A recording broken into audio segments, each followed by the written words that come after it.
오늘 주간 악당에는 한 대 때려주고 싶은 경찰들이 속출합니다. 구독과 좋아요 고맙습니다. 2005년 1월 20일 어두운 표정의 중년 부부가 효고현 히메지시의 경찰서에서 서류를 작성하고 있습니다. 며칠째 연락이 전혀 닿지 않는 딸 미카를 경찰에 실종 신고하고 있는 건데요.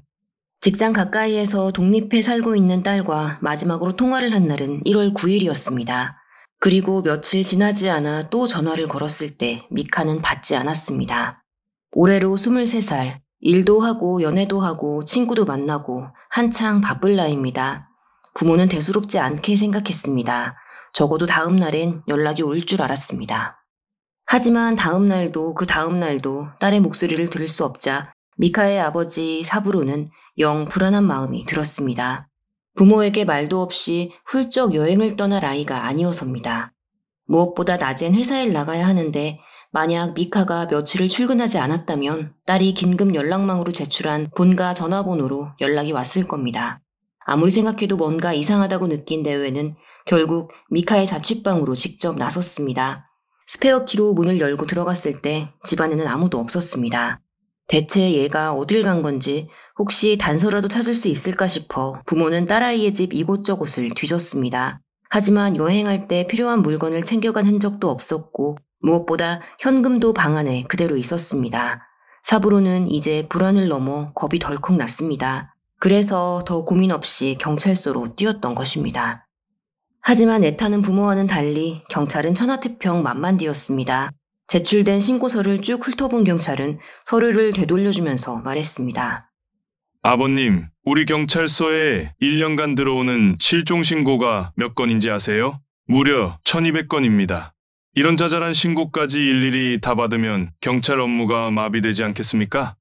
아무리 그래도 젊은 여자가 갑자기 자취를 감췄는데 경찰이 찾아는 줘야 할 거 아닙니까? 다 큰 따님인데 어련히 잘 귀가하시겠죠. 좀 기다려보시죠. 경찰은 미카가 성인 여성이라는 이유로 실종 신고를 받아주지 않았습니다. 부모는 기가 찼지만 더 이상 우겨봐도 소용이 없을 것 같아 일단 집으로 돌아가 하루 더 기다려보기로 했습니다. 하지만 다음 날에도 미카에게서 소식이 없자 사부로는 히메지서에 전화를 걸었습니다. 그리고는 실종 신고 좀 받아달라고 통사정을 했습니다. 알았습니다. 알았어요. 담당자한테 전달할 테니까 일단 좀 기다리세요. 경찰은 이제 짜증까지 부렸습니다. 의지할 대상이 경찰밖에 없는 사부로는 치밀어 오르는 화를 꾹 눌러야 했습니다. 그런데 꼬락서니를 보아하니 경찰이 지금 당장 수색에 들어가 줄 것 같지도 않고 부부는 도저히 가만히 있을 수가 없어 지인들에게 전화를 돌리기 시작했습니다. 어쩌면 경찰서 높은 자리에 있는 사람과 연줄이 닿는 이가 있을지도 모를 일이었습니다. 높은 사람인지까지는 모르겠는데 아무튼 아는 경찰이 있긴 있어. 이분이라도 소개해 줄까? 딸이 사라졌다고 발을 동동 구르는 사부로 내외를 위로하며 지인들은 사돈의 팔촌까지 총동원해 인맥을 알아봐 주었습니다. 그렇게 소개를 받게 된 사람이 이츠오라는 이름의 경찰이었는데요. 그는 효고현 경찰서 교통과에서 근무하고 있었고 정년퇴임을 얼마 남겨두지 않은 초로의 남성이었습니다. 미카의 부모는 이츠오를 처음 만나고는 조금 실망을 했습니다. 주차 위반 딱지를 끊고 음주운전 단속을 하는 교통과 경찰에게 특별한 도움을 받을 수 있을 것 같지가 않아서입니다. 그런데 이는 너무나 큰 착각이었습니다. 사실 이츠오는 경찰에 입문한 이후 35년을 형사로 살면서 온갖 강력 사건을 깔끔하게 해결한 이 구역의 전설적인 인물이었습니다. 나이도 나이인 만큼 안전하게 정년퇴직하기 위해 교통과로 자리를 옮긴 것뿐 짬에서 나오는 바이브만큼은 여전한 베테랑 형사였습니다. 그런 그에게 미카의 행적이 수상하게 여겨지지 않을 리가 없겠죠. 이츠오는 실종자와 연락이 끊긴 지 벌써 열흘이 넘게 지난 만큼 무슨 큰일이 벌어진 게 분명하다고 생각했지만 차마 부모 앞에서 솔직히 말하지 못하고 대신 미카에 대한 이런저런 정보를 물었습니다. 따님한테 남자친구가 있습니까? 네, 연말에 한 번 집에 데려왔었어요. 이름이 뭐였더라? 코이치였어요. 그 사람도 따님이랑 연락이 안 된다고 했습니까? 그건 모르겠어요. 그 사람 전화번호를 모르거든요. 이츠오는 일단 미카의 남자친구 코이치부터 찾기로 했습니다. 그런데 부모도 남자의 얼굴을 한 번 본 게 다일 뿐 그에 대해 아는 게 거의 없었습니다. 다만 딸한테서 남자친구의 집이 엄청 부자라는 소리는 들었다는데요. 아버지가 큰 철공소를 경영하고 있고 부동산 투자도 하고 있는 덕분에 남친 코이치에게도 이미 집이 2채나 있다고 미카가 얘기를 했다는 겁니다. 이츠오는 회심의 미소를 지었습니다. 그의 수사 솜씨라면 이 정도 단서만으로도 금세 사람을 찾아낼 수 있었으니까요. 그런데 뭔가 좀 이상했습니다. 정보원을 총동원했는데도 이 철공소집 금수저 코이치라는 인물의 실체는 좀처럼 드러나질 않았습니다. 이러면 더 찜찜해집니다. 남자가 자신의 프로필을 거짓으로 꾸며 미카에게 접근했을 가능성이 생기기 때문입니다. 이츠오가 인상을 찌푸리던 그때 미카의 아버지 사부로로부터 전화가 걸려왔습니다. 형사님, 제 핸드폰에 사진이 있습니다. 이거 한번 봐주십시오. 전달받은 사진에는 웬 자동차 한 대가 찍혀 있었습니다. 이게 뭔가 물었더니 집에 놀러 온 날에 찍어둔 코이치의 차라고 했는데요.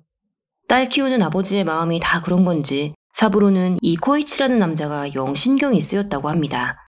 딸에 비해 나이가 좀 많아 보이는 것도 마음에 걸리고 지나치게 과묵한 점도 마음에 걸리고 재벌집 금수저라는데 행색에서 썩 부티가 나지 않는다는 점도 마음에 걸렸습니다. 그래서 폰으로 딸 사진을 찍는 척하면서 그의 차 번호판을 슬쩍 찍었는데요.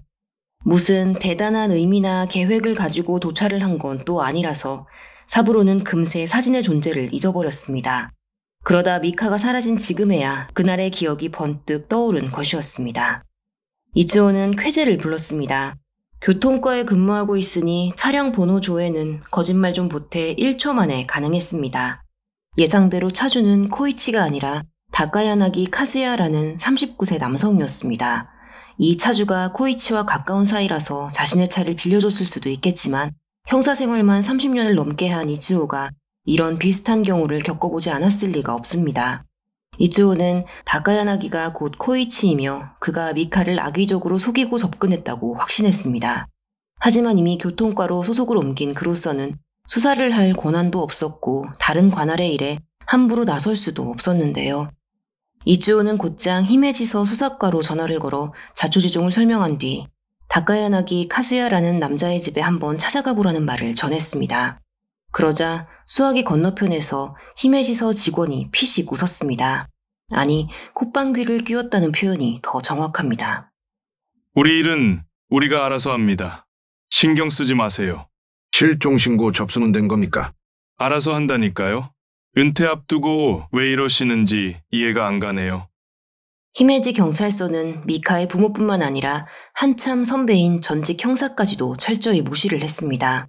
마음 같아선 본인이 당장 달려가 카즈야인지 코이치인지 하는 녀석을 만나고 싶었지만 차마 그러지 못하는 상황이었던 이츠오는 더럽고 치사해도 계속해서 사정을 할 수밖에 없었습니다. 그러자 히메지 경찰은 마치 큰 인심이라도 쓴다는 양 가까스로 이츠오의 부탁을 오케이 했습니다. 뭐 이런 경찰서와 경찰관들이 다 있나 싶으시겠지만 벌써 분노하시면 안 됩니다. 세금 긁어먹는 진짜 기생충들이 아직 줄줄이 대기하고 있습니다. 미카 실종 20일째가 되던 1월 29일 히메지서 생활안전과 소속의 계장과 그의 부하 그리고 사부로 부부까지 총 4명은 등록된 다카야나기 카즈야의 주소지로 향했습니다. 사부로 내외는 집 앞에 서서 아연실색할 수밖에 없었습니다. 어디를 어떻게 봐도 이 집은 부잣집 금수저가 살만한 곳이 아니었습니다. 어느 정도였냐 하면 화장실이 집안이 아닌 바깥에 있었는데 소위 우리가 푸세식이라고 부르는 그 재래식 형태였습니다. 아무리 지금보다 20년 전이라지만 2005년에 이런 화장실 구경하기 쉽지 않았죠.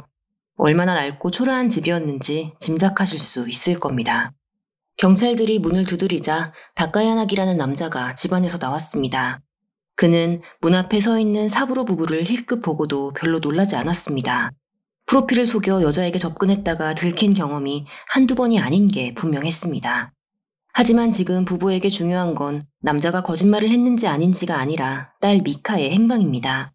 부부는 미카가 무사하기를 간절히 바라면서 안으로 들어가 찾아보려고 했지만 같이 간 경찰들에게 칼같이 저지를 당했습니다.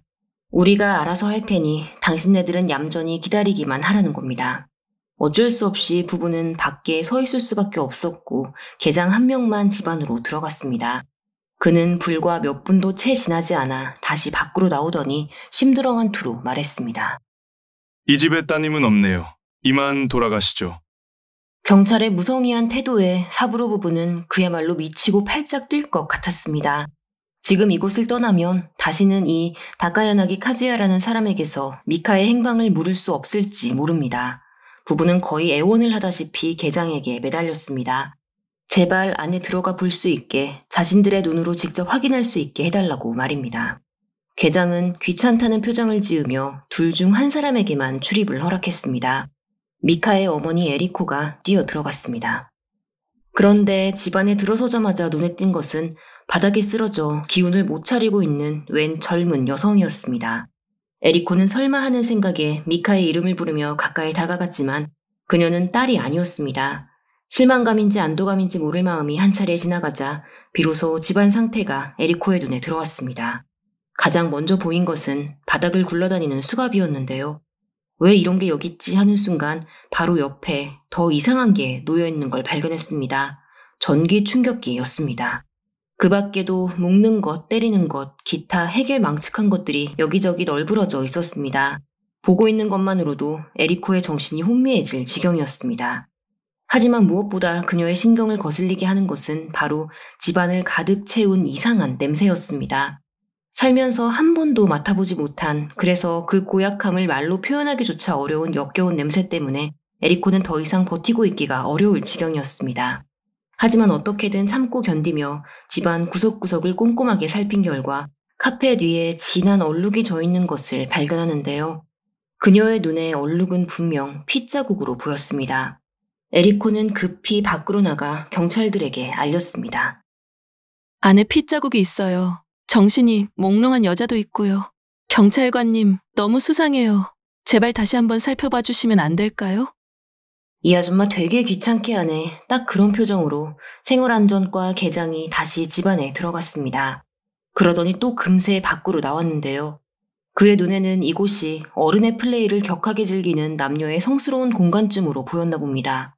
계장은 이상 없지 않습니까 하면서 짜증을 부리더니 이만 철수하자고 사부로 부부의 등을 떠밀었습니다.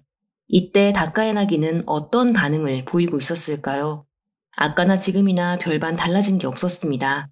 거짓말로 접근한 여자친구라 실종이 되든 말든 관심이 없는 건지 그는 딱히 놀라거나 당황하지도 않았고 경찰이 뭘 물어봐도 아니다 모른다 하는 짧은 대답만을 반복했습니다. 문장 하나 길게 말하는 법이 없었습니다. 하긴 미카와 함께 집에 왔던 그날도 이상하리만치 과묵했었죠. 어떻게 저렇게 건성으로 단답형으로만 이야기할 수 있는지 사부로 부부는 신기하게까지 느껴졌습니다. 다카야나기라는 자는 정말이지 상종을 안 하고 싶은 부류였지만 그렇다고 부부가 순순히 그에게서 등을 돌릴 수는 없었습니다. 딸의 실종과 이 남자가 연관이 되어 있을 거라는 의심을 좀처럼 거두지 못해서입니다.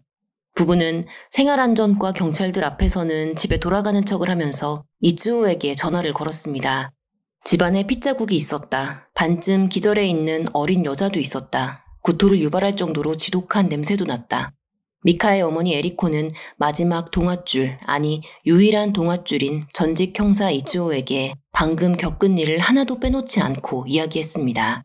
경찰이 둘이 나왔지만 아무 이상 없다면서 그냥 돌아가 버렸다는 말도 전했습니다. 이츠오는 승질이 뻗쳐서 참을 수가 없었습니다. 지금 이 상황은 수사의 시효자도 모르는 저한테도 충분히 이상하게 느껴집니다. 그런데 명색이 경찰, 그것도 시민과 가장 가까이에 있어야 할 생활안전과 소속 경찰이라는 인간들이 아무런 문제가 없다면서 그대로 현장에서 내뺀 겁니다. 눈 가리고 아웅이라고밖에는 표현할 길이 없는데요. 처한 입장이라는 것도 있고 관할이라는 것도 있어서 사건에 깊이 관여하지 않으려고 했던 이츠오는 더 이상 주저하지 않고 곧바로 사부로 부부가 기다리고 있는 다카야나기의 집으로 달려갔습니다. 그리고는 남자의 이름을 부르면서 문을 쾅쾅 두드렸습니다. 이윽고 다카야나기가 누구십니까 하며 문을 벌컥 열었습니다. 그는 초면인 이츠오를 빤히 보면서 또 한 번 누구세요 하고 물었는데요. 이츠오는 자신의 신분을 밝히는 대신 미간을 팍 찌푸렸습니다. 그리고는 남자를 향해 망설임 없이 물었습니다. 너 약했지? 그러자 지금껏 목석 같기만 했던 다카야나기 카즈야가 동요를 하기 시작했습니다. 그 반응에 이츠오는 이 자식 약쟁이 맞구나 단번에 확신할 수 있었습니다. 어떻게 이런 일이 일어난 걸까요? 놀랍게도 이츠오는 누구세요 하고 다카야나기가 입을 여는 그 찰나에 단내를 맡았습니다. 약을 하는 사람한테서만 나는 특유의 구취였습니다. 35년 형사의 짬바라는 게 바로 이런 거겠죠. 남자는 당연히 아니라고 그런 거 한 적 없다고 손사래를 쳤지만 이츠오의 기에 눌려 곧바로 투약 사실을 인정했습니다. 이츠오는 어딘가로 전화를 걸었습니다. 히메지가 아닌 그 옆 동네에 있는 아이오이 경찰서로였습니다. 히메지서에 능지가 처참한 직원들을 경험해본 이상 그쪽에 이 약쟁이, 아니 어쩌면 살인범일지도 모르는 자를 넘길 수는 없었습니다. 다행히 아이오이 경찰관은 빠르게 출동을 해왔고 다카야나기 카즈야를 체포해 갔습니다. 집안에서 정신을 못 차리고 있는 해롱되는 여성도 함께 데리고 갔습니다. 이츠오는 거기에서 멈추지 않았습니다. 그는 미카의 부모와 함께 집으로 다시 들어갔습니다. 사전에 얘기를 들었던 대로 방 안은 망측한 물건들로 난장판이었고 심각한 악취로 가득 차 있었습니다. 이츠오는 미카의 어머니 에리코에게 이 집에 혹시 낯이 익은 물건이 있는지 잘 살펴보라고 했습니다. 미카가 이 집에 왔었는지를 확인하기 위해서였습니다. 미카는 자신의 애인인 코이치, 그러니까 코이치라는 가명을 쓴 다카야나기가 부잣집 아들인 줄 알고 있었습니다. 그런데 이런 재래식 화장실이 있는 집에 왔다는 건 애인의 거짓말을 눈치챘다는 뜻이 되죠. 둘 사이에 사달이 일어날 충분한 동기가 생기는 겁니다. 에리코는 지독한 냄새를 꾹 참아가며 집 구석구석을 살폈습니다. 그러다 여성용 목걸이 하나를 발견하는데요. 딸의 목걸이인가 긴감인가 하고 있을 때 그녀의 눈에 들어온 것은 구석에 떨어져 있는 지갑이었습니다. 에리코는 당장 지갑을 주워 들었습니다. 미카의 것이 확실했습니다. 지갑과 목걸이에는 피가 묻어 있었습니다. 사부로와 에리코 부부는 이제 거의 혼절할 지경에 이르렀는데요. 미카의 실종 사건도 아이오이 경찰서에서 담당해주면 참 좋겠지만 주소지가 히메지이기 때문에 관할서를 바꿀 수는 없었습니다. 부모와 이츠오는 울며 겨자 먹기로 징글징글한 히메지서를 또 찾았습니다. 그리고는 다카야나기의 집에서 있었던 모든 일들을 소상히 털어놓으며 그를 본격적으로 수사해 줄 것을 요구했습니다. 이번엔 히메지 경찰들이 어떻게 나왔을까요? 사실상 전직 형사 이츠오와 실종자의 부모가 용의자를 갖다 바친 거나 마찬가지인데 당연히 얼씨구나 실적 하나 올리겠네 하면서 적극적으로 사건에 뛰어들지 않았을까요? 네, 안 왔습니다. 이놈의 세금 버러지들은 끝을 모르고 계속해서 등장하는데요. 히메지 경찰은 자기들도 가만히만 있었던 건 아니라며 신경질을 부렸습니다. 그리고는 이어서 한다는 말이 이랬습니다. 제가 이 이야기까지는 드리고 싶지 않았는데요. 따님은 평범한 회사원이 아니에요. 모르셨죠?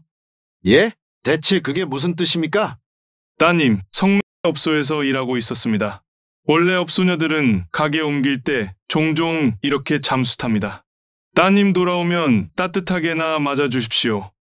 경찰의 뜬금없는 소리에 사부로 부부는 어안이 벙벙해졌습니다. 멀쩡하게 회사 잘 다니고 있는 애를 왜 경찰이 몸 파는 여자라고 얘기하는지 도무지 알 수가 없었습니다. 미카는 독립해서 혼자 살고는 있었지만 비교적 본가에 자주 들렀습니다. 남자친구도 집에 데려와 소개할 만큼 부모와의 사이도 가까웠고요. 그랬던 딸은 여태껏 불랑녀라는 낌새를 내비친 적이 단 한 번도 없었습니다. 부부는 경찰의 말을 믿는 대신 자신들의 눈으로 봐온 딸을 믿기로 했습니다. 경찰이 실종 사건을 처리하기 귀찮아서 업소녀가 잠수를 탄 거라는 악의적인 거짓말을 하는 것이다. 그렇게 결론을 내렸습니다. 하지만 이츠오는 생각의 방향이 좀 달랐습니다. 그는 또 승질이 머리 끝까지 뻗쳤습니다. 미카의 직업이 뭐든 이제 와서 상관할 바가 아닙니다. 일단 사람부터 찾아야죠. 심지어 다카야나기의 집에서는 미카의 것으로 보이는 피도 여러 군데에서 발견됐습니다. 그런데도 히메지 경찰은 성매매를 하는 여성이라는 이유로 진지하게 실종자로 취급을 해주지 않고 있는 것입니다. 여기서 끝이면 차라리 다행입니다. 히메지서를 출입하는 기자가 슬슬 사건 냄새를 맡고 움직이자 경찰, 그것도 무려 수사과장이라는 사람이 미카라는 여자가 실종됐다고, 그 여자 알고 보니 유랑녀였다고 정신나간 소리를 해버리는 대참사가 발생했습니다. 당연히 이 내용은 신문에 대서특필됐고 눈 깜빡할 사이에 전국으로 퍼져나갔는데요. 사부로 부부는 노발대발했습니다. 애라도 열심히 찾아주면서 이러면 또 몰라 아예 손을 놓고 있는 주제에 무슨 악감정이 있어서 이를 이렇게까지 만드는지 부모의 마음은 참담해졌습니다. 이날 이후 미카의 집으로는 장난 전화가 수도 없이 걸려왔습니다. 딸을 어떻게 키웠냐는 둥, 더럽다는 둥, 차마 입에 담지 못할 비난과 욕설이 수화기 너머에서 끝도 없이 흘러나왔습니다. 그렇다고 전화를 받지 않을 수도 없습니다. 미카에게 걸려올지도 모르기 때문입니다. 부모는 이렇게 고스란히 얼굴도 모르는 사람들로부터 지독한 고문을 당해야 했습니다. 몇몇 언론사에서는 실종자는 유학녀가 아니고 경찰이 실언을 한 것이라는 보도를 내기는 했지만 사람들은 그저 더 자극적인 기사에만 관심을 보일 뿐이었습니다. 그렇게 한 달이 넘게 흘렀습니다. 효고현 경찰서에 정보가 하나 들어오는데요. 올해 23살의 미용학원 재학생인 애츠미라는 여성이 어느 날부터인가 증발이라도 한 듯 모습을 보이지 않고 있다는 내용이었습니다. 다만 애츠미는 가족과의 관계가 소원했습니다. 그녀의 아버지는 딸이 행방불명되었다는 사실을 따님과 연락이 되십니까 하는 경찰의 전화를 받고서야 비로소 알았습니다. 이러니 여태껏 실종 신고가 되지 않았던 겁니다. 경찰은 애츠미의 신변을 살피고 입을 다물지 못했습니다. 놀랍게도 그녀는 실종자 미카와 고등학교 동창이었고 사회에 나와서도 친하게 지내고 있었습니다. 그러니까 지금 친구 2명이 동시에 감쪽같이 사라진 상태인 겁니다. 이제야 사태의 심각성을 감지한 효고 현경은 수사를 하기로 결정했습니다. 그리고는 다카야나기 카즈야를 다시 불러들였는데요. 그는 미카의 실종과 다분히 관련이 있어 보였지만 이에 대해 취조 한 번을 제대로 받지 않은 채 1월 30일 아이오이 경찰서에 체포된 이후 마약 사범으로만 구치소 생활을 하고 있었습니다. 전직 형사 이츠오가 어쩌면 살인자일지도 모르겠다며 진작에 잡아다 갖다 바친 이 유력 용의자를 나태한 경찰은 미카 실종 2달이 넘게 지나서야 가까스로 깊이 파기 시작한 것입니다. 그런데 다카야나기는 이미 사람을 2명이나 죽인 이력이 있었습니다. 그는 2001년에 차를 몰고 가다가 27세 주부와 그녀의 2살짜리 아들을 치어 숨지게 했고 이로 인해 1년 2개월의 실형을 살다 나왔습니다. 이것도 살인의 전적이라면 전적인데도 히메지 경찰서는 알고도 모르는 척 했습니다. 단순 교통사고로 인해 발생한 결과였기 때문에 다카야나기라는 사람 자체를 위험 인물로는 간주하지 않았던 거죠. 하지만 이자가 당시 약에 취해 혹은 약에서 덜 깬 상태로 운전을 해 사고를 낸 것일 수도 있다는 의혹이 생기는 것도 사실입니다. 이제 와서 다시 재판을 할 수는 없는 노릇이지만 말입니다. 어쨌든 경찰은 다카야나기를 불러놓고 압박을 하기 시작했습니다. 그런데 좀처럼 취조가 진행이 되지를 않았습니다. 남자가 묵비를 행사했기 때문일까요? 아닙니다. 대답을 이런 식으로 했기 때문입니다. 아닌데요. 모르겠어요. 그게. 형사들 앞에서 긴장을 해서도 말을 더듬는 습관이 있어서도 아니었습니다. 다카야나기 카즈야는 어려서부터 지능이 많이 모자랐습니다. 그래서 남이 하는 질문 자체를 이해하지 못했고 말 한마디를 제대로 끝맺지 못했습니다. 그간 왜 그렇게 말수가 적었고 단답형의 대답만을 했는지 이유를 알 수 있는 부분입니다. 말을 안 한 게 아니라 못한 것이었습니다. 용의자와 뭔 말이 통해야 경찰도 어르고 달래든 협박을 하든 해서 사건과 관련된 정보를 뽑아낼 수 있겠죠. 하지만 대화 자체가 아예 안 되는 상황에서 더 이상 취조는 수사에 도움이 되지 않았습니다. 경찰은 다카야나기의 집으로 가서 카펫에 떨어진 피, 바닥에 떨어진 머리카락 등을 수거해 DNA 검사를 실시했습니다. 미카와 애츠미 2사람 모두의 흔적이 발견됐습니다. 사부로 부부가 찾아낸 딸의 목걸이와 지갑에서 검출된 피도 미카의 것으로 밝혀졌습니다. 이 집에서 불길한 일이 벌어졌다는 사실은 이제 누구도 부정할 수 없게 되어버렸습니다. 수사진은 다카야나기에게 물증을 내밀었습니다.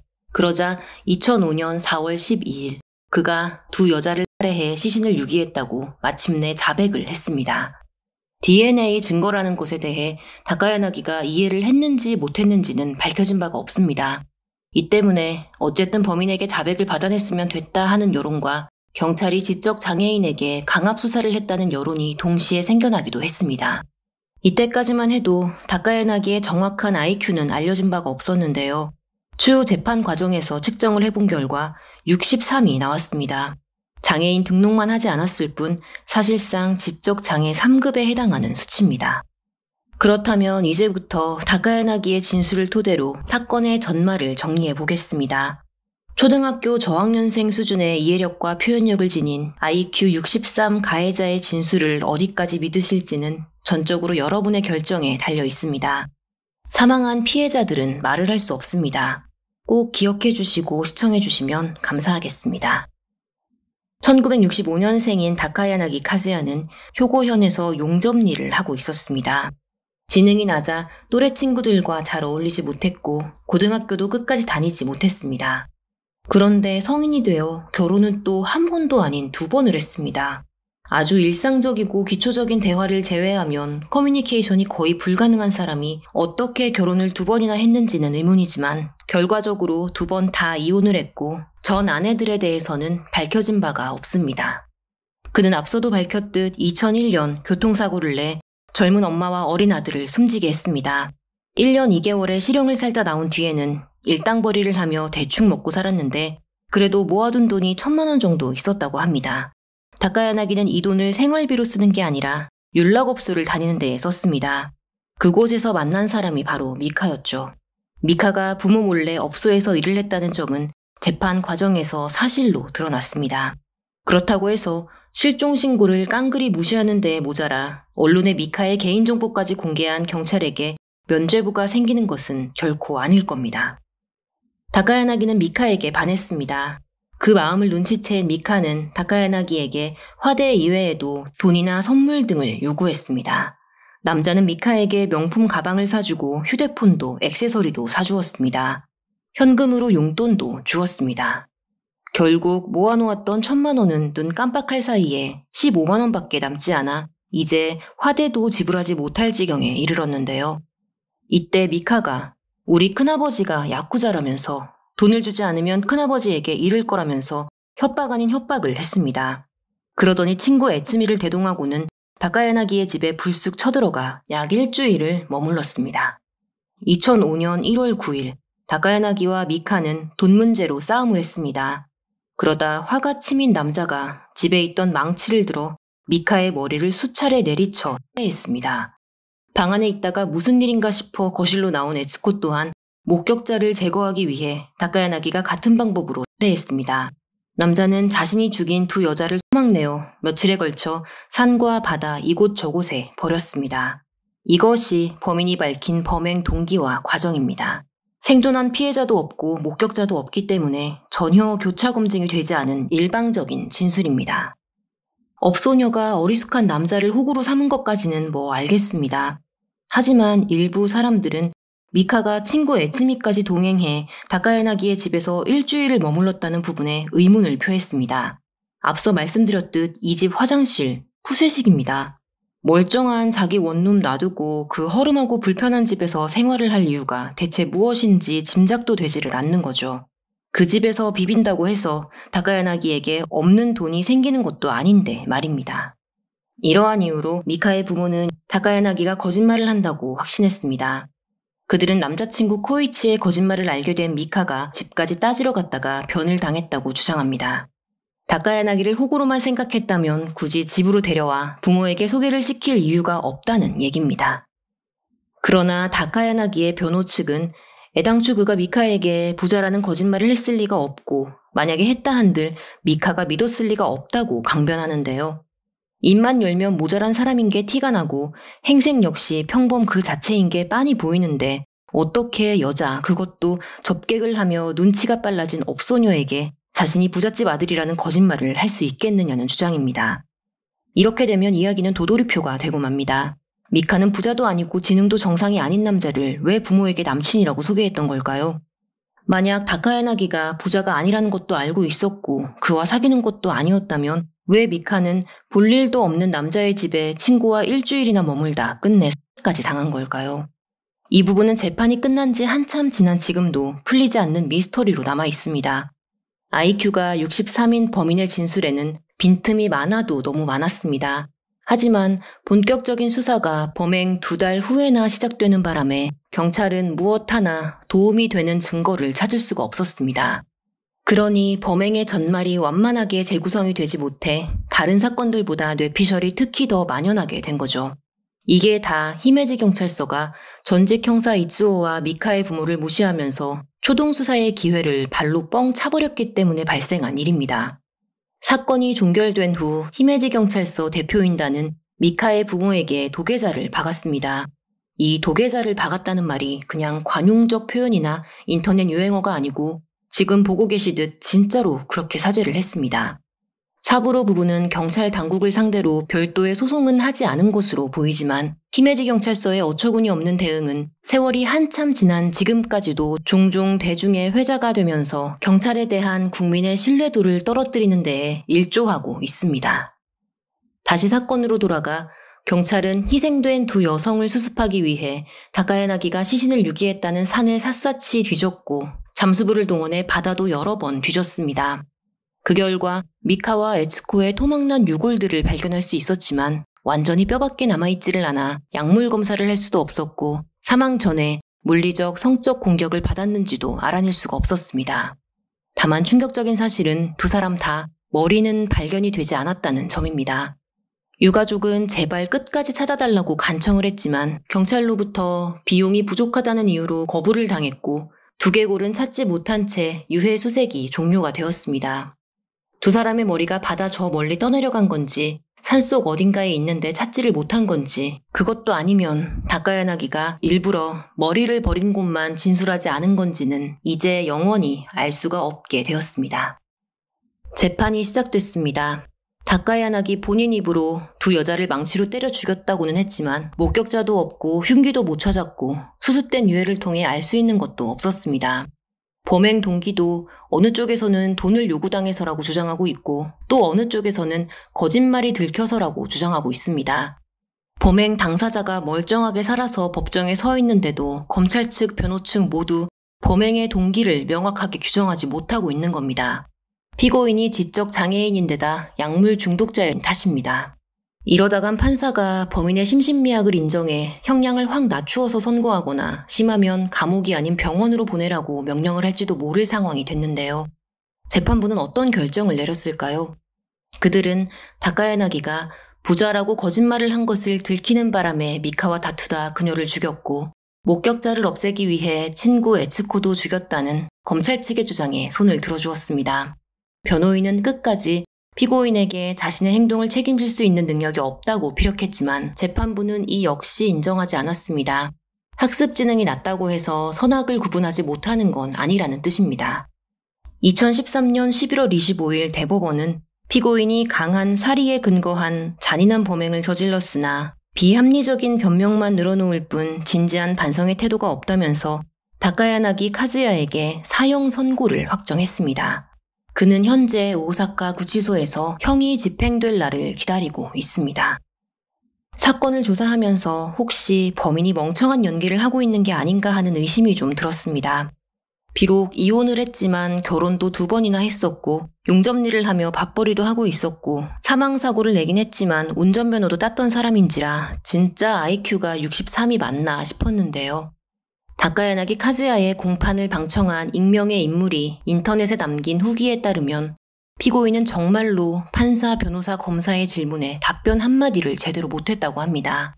그 모습이 전혀 연기로는 보이지 않았다고 하는데요.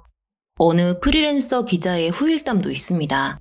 사형수들을 면회해 특집 기사를 연재하고 있는 이 기자는 다카야나기와 대면하면서 그가 알려진 것보다 훨씬 더 모자라다는 것을 느꼈고 때문에 수사 당시 제대로 진술이나 할 수 있었을지에 의문을 표하기까지 했습니다.